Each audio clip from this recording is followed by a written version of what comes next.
قضية النهاردة من المغرب ومن العاصمة الرباط، وتحديدا في حي يعقوب المنصور. تبدأ أحداث قصتنا يوم 25 أكتوبر سنة 2004 ببلاغ متقدم للشرطة بتغيب شاب اسمه مراد بن عثمان. الشرطة بتبدأ في البحث والتحريات اللي استمرت لمدة 3 أيام، وفي الآخر لقوه متوفي داخل بيت مهجور في مزرعة، وكان مجرد من ملابسه ومتأيد من إيده ورجله وجسمه مليان جروح. والوفاة كانت بسبب قطع وريد اتسبب في النزيف لحد الوفاة. واللي لفت انتباه الشرطة وقتها الرقم اللي مكتوب على الحيطة دم مراد 1 من 5. بس في الأول وكالعادة عاوزين نصلي على النبي، وخليك فاكر إن بسرد عليك الأحداث بأدق تفاصيلها عشان أعيشك كل لحظة فيها، وإن الغرض مش الإطالة.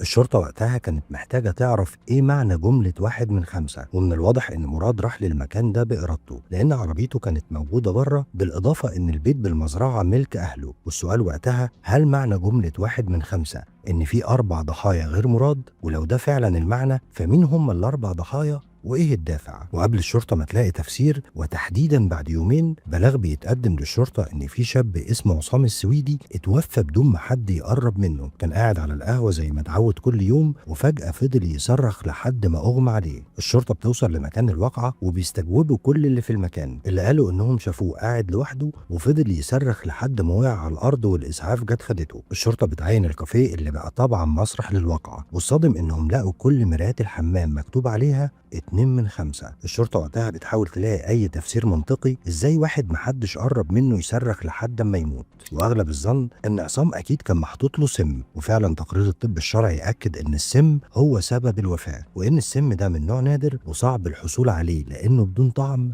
أو ريحة، وإن نسبة إن الضحية تنجى منه تكاد تكون معدومة. يعني الفاعل مخطط وعارف هو بيعمل إيه وواثق من النتيجة. طبعا كل العاملين في المكان تم استجوابهم، وقالوا إن مفيش حد غريب بيدخل مكان تجهيز المشروبات، وان كل العاملين في المكان مفيش مشاكل ما بينهم وبين عصام. خد بالك ان بسرد عليك احداث حصلت سنة 2004، يعني قبل انتشار كاميرات المراقبة. وفي نفس اليوم تقريبا وبعد كام ساعة بلاغ من المستشفى للشرطة بوصول ضحية عربيته ولعت وهو جواها، وان دي حادثة مفتعلة وفي شك في وجود شبهة جنائية، وده لان الضحية كانت ريحته بنزين، وان تم ابلاغ الاسعاف بوجود العربية والضحية في نطاق غابة اسمها غابة الهرهورة. والشرطة والبحث الجنائي بيروحوا لمسرح الواقعة اللي قبل حتى معاينتها لقوا الزجاج الخلفي للعربية عليه الكلمة المعتادة 3 من 5.